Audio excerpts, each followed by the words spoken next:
Thank you, Jerry.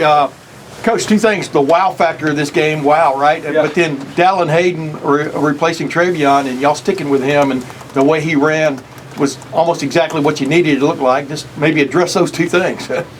Yeah, we didn't quite get the running game going there in the first half, and then made the change to Dallin, and he really got us into a rhythm. I thought he was hitting the holes hard.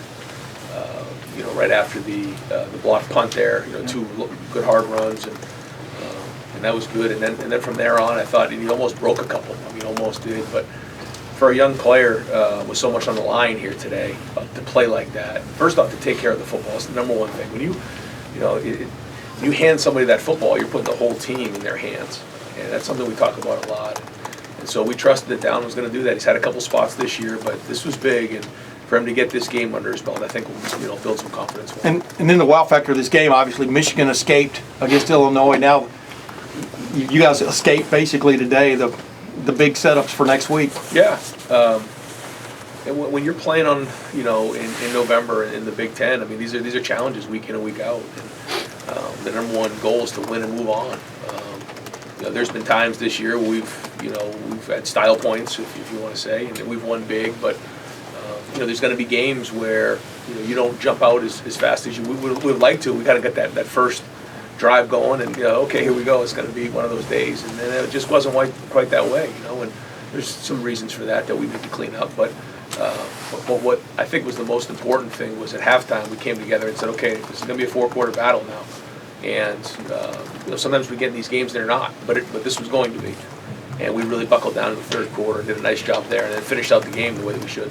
Now over to the left, Dan, Hope 11 Warriors. Ryan, you guys gave up 293 passing yards today. How much of a concern is that as you get into the point of a season where you're going to face more top quarterbacks? Yeah, it usually isn't about the yards, but I thought Talia played his heart out today. I thought he played really well, did a nice job. But yeah, I mean, there's some plays in there that we're going to look at and try to address what's going on there, because certainly we like to see better play. But there's good players in this league, and they're gonna get yards. I thought our defense did a good job of forcing field goals at times, especially early in the game. But our number one goal in the plan to win is to play great defense, and they did throw for too many yards today for sure. But we'll take a look and try to figure that part of it out. Austin Ward, Rivals. Ryan, it's easy and probably unfair for us outside the program to say, well, maybe they just were looking ahead to next week, because a lot of us maybe already were. Did you sense that at all throughout the week or at any point today that the focus wasn't there?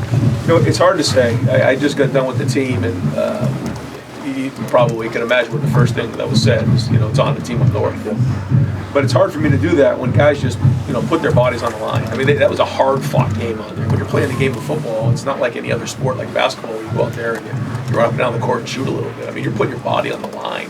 And these guys strained and they played hard, and to see Lathan block another punt, to see Dallin come in and play the way he did. The offensive line was grinding. The defensive line, to see Zach Harrison get that fumble at the end. Guys kept playing, and Tommy Eichenberg playing hard. I mean, there was a lot of guys. So they still need to be recognized for that. You can't just go through the motions and think you're going to win a conference game like this on the road. All that being said, our number one goal is to beat the team up north, and so now we're into week 11, and you can't just show up and win these games. You have to fight and play, but we're already into the team up north week. Over to the right, Tony Girdman, Buckeye Huddle. Hey, Ryan, now that you can start talking about Michigan, how hard has the last year been living with a loss to Michigan? Yeah, that has not been easy. Hasn't been good. We'll probably talk about it more this week, but looking forward to the preparation, and our guys have been focused on it all off season, and during the season it's always been in the back of our minds. We work it every day of the year, and so the week is officially here. Bill Rabinowitz, Columbus Dispatch. Ryan, this game conjured up memories of 40 years ago at times, and we know Maryland's got talent. They haven't always put it together. Was this kind of a Maryland team you feared you'd see? Yes. Yeah. I mean, they're very dangerous. They're very athletic. Real good cover guys. Obviously, Talia is very talented. He has some good weapons on the outside. Those guys played good. Just looking at their numbers, but yeah. I mean, that was it. And the field goal, or the extra point there, when we went for 2, you know, that right there was a mistake. That we can't let happen. You know, we got to delay a game, and then, you know, in that situation, we wanted the tackle to come over. We didn't put the tackle over, so we had a short edge, and that blocks, and so that cost us 3 points. So I was very upset after that. And, you know, when those things start happening, you know, all of a sudden, you know, it could turn into a bad situation fast, and it almost did. But I give our guys credit; they kept fighting, and they refused to lose. Clay Hall, WSYX. Does it matter how you go into next week coming off this high? Is that a huge thing, or will it be tough to bring them down? I mean, I think if you look over the years, there's probably been times when, you know, for instance, last year it was 49-0 at halftime. We played Michigan State, was a top 10 team, and then lost the game. And there's other times where you limp into the game and you win the game. You know, so at this point, it's just a matter of going to win the game. And you know, I know they were in a battle today. It's playing in the Big Ten in November. Nathan Barrett, Cleveland.com. Right, just first to clarify, so Dallin stayed in the second half more for performance reasons than any re-injury to Trevion? No, we did hold Trey there at one point. Yeah, it got to the point where we just decided we weren't going to put him in anymore. Okay, and just those inside cuts that Dallin was making, what does that mean for this offense? Well, I mean, he's seeing it. He's seeing it, and I think when you see him hit it, he's running through contact. I mean, you can just feel him. He's got really good feet, made some guys miss. Even at the end there, when it was the 4-minute drill, you know, they had everybody in there. And if you throw and get an incompletion, then they don't use one of their timeouts. So we had to run it to eat up the clock. You know, as frustrating as that is, and as hard as that is, you got to do it. But that being said, there was a couple of guys in the hole that were extra guys that he may miss, and it kept kept those things moving, kept the chains moving, and got us, you know, on schedule. And I thought it was well done.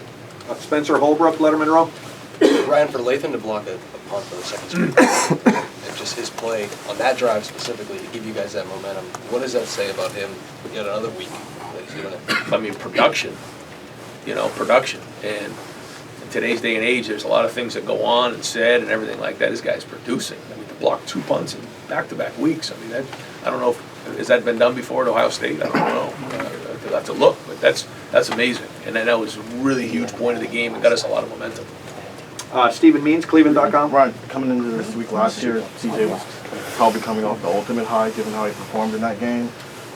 Where do you feel like he is heading into that week once again with what he's been able to do these last couple of weeks? And then also, do you have any update on Matthew Jones? What happened there? Yeah, Matt got rolled up on. I quickly saw Sean on the way out. I didn't get an answer on what exactly his situation is, but no, I mean, you know, it's one of those games you kind of had to manage a little bit, and I thought CJ did that. We got a couple, we got a holding call there and a few things down the line. I thought it was a clutch, unbelievable throw and catch there. Just competing. You know, it wasn't exactly the way we drew it up, but he competed, made the throw, and Emeka made a great catch, and that kept us going, which was huge, and ultimately kind of ate up enough clock to allow us to kind of end the game. Bill Landis, Rivals. Ryan, I want to make sure I ask this right, because I know Trevion's trying to be tough and just help the team and play through stuff. But even on that long play at the start of the game, he didn't look comfortable. He was grimacing in pain. What went into the decision to play him? And then looking back, was that best for him and best for the offense? Yeah. He had a great week of practice. We decided to shut him down last week to see, you know, how that would go, and had really good week of practice. Really didn't have much pain, and so he's trying to figure out, you know, what that's going to be like, you know, playing in the game with his situation. And so he's still kind of working through that, and we'll keep evaluating it day after day. Did you feel like it held back? Because he's averaging less than 2 yards a carry. It puts you in difficult third down situations. Like, did that hinder the offense at all, just not having a guy who was 100% ready? You know, I think I got to probably watch the film and just see it before I answer that, but I know what you're asking. Rob Aller, Columbus Dispatch. Ryan, you had at least 1 4th and 1 where you threw the ball. And then you've talked about you got to put your hand in the dirt, you got to get that yard, Yep. and yet you didn't. Is that just you being aggressive? Is it, I'm not sure we can get that yard? And where are you in that whole process? You know, on that one in particular, I felt like we had a really good matchup out there with Marvin, and actually we did, and he had a lot of cushion, and he was open, but yeah, I was kind of looking at the coverage to see what was going on, but CJ, there was obviously leakage in there, and it was a max protection, so it should have been a nice clean pocket, and it should have been a pretty easy throw and catch. We thought schematically it was a good play, and that was, you know, kind of more of what our thought process was as opposed to trying to prove something or anything like that at that point. but we didn't execute it, you know, and so, again, get to the film and figure out, you know, how to execute it better next time. We'll go a couple more, folks. Doug Lesmerises, Cleveland.com. Ryan, you guys are 12-0 since you lost to Michigan. Where do you feel like this team is, this program is, heading now back into the game? Well, I think we're more experienced. I think we're, you know, we've been scarred, even though, like you said, we've been on a 12-game run. You know, coming off of that game, we were highly motivated this season to get back to where we are right now. So there's been a lot of hard work, a lot of blood, sweat, and tears to get back to where we are right now and get the team to this point right here. So now all the chips go in, and now it's time to go to work this week and have a great week in preparation for the game on Saturday. Joey Kaufman, Columbus Dispatch. Ryan, any idea why penalties were so high today, especially some of the delayed game stuff? You know, they were winding it fast coming off the sideline, and you know, one of them I got to get in faster. Another one that, you know, I think CJ maybe lost the clock. Yeah, how many we ended up having? 11. Yeah, that's too many. Yeah, so you know, I don't know if I have a great answer for that. I know that a couple of those administratively we could have done a better job. One of them, you know, I don't think one of the guys was set when we called it. We got the penalty at the end of the game there. The guys went crazy down there in the end zone, so they threw a flag there. So I guess it was 11-10 the penalties, but yeah, we'll have to go figure out and do a little running tomorrow. Coaches run too in his penalties, so to do a little running and get a workout. Yeah. All right, come on in, Dylan. Anybody else with one? Okay, we're going to go two more with Coach Pat Murphy, 24/7 Sports. Ryan, just the last two plays to end it by the defense. Obviously not perfect all day, but they step up. And what was that like on the sideline? You know, you mentioned the celebration, but that whole series right there. Well, you know, I thought the 4-minute drill was pretty well done. We didn't quite ice the game, but we ate up a lot of clock and got a couple first downs, ate up all 3 timeouts, and then got the thing down at the inside of a minute. And then you got to make a decision on 4th down. It was a 45-yarder, I think we were at 45. You know, we had the one blocked earlier, but that was because we didn't have the tackle over us. We still felt confident we could protect, and felt like at that point, you know, if you make the field goal, then now they have to score a touchdown to beat you, and that was the bottom line there. You know, could have gone for it. I guess what was it, probably 4th and 6 or 7. Just felt like that was the right thing to do. Make the field goal, great execution, big time. Now, that's clutch by Noah to make that field goal. We get really good coverage on the kickoff. You know, they've done a nice job all year. They have some talented guys. Did a nice job getting that thing down inside the 10. And then at that point, you know, they need some big chunks. So, you know, we call a defense where, you know, we're going to kind of keep it in front of us, but those guys still got after the quarterback, and I think a 3-man rush and 2 big sacks and end the game. And great to see the guys finish the game like that, not, you know, worried about all those other things other than just winning the game. And so, and then really big time play by Zach there at the end. Cameron Teague Robinson, The Athletic. Last question for Coach. Ryan, I'm kind of off that. Obviously, Zach makes those 2 plays, but I mean, you look at the Penn State game, the defensive line, JT comes up big when you need him. This defensive line all year has come up big when you needed them. In turn, like, they've been probably even more motivated than some since that Michigan game.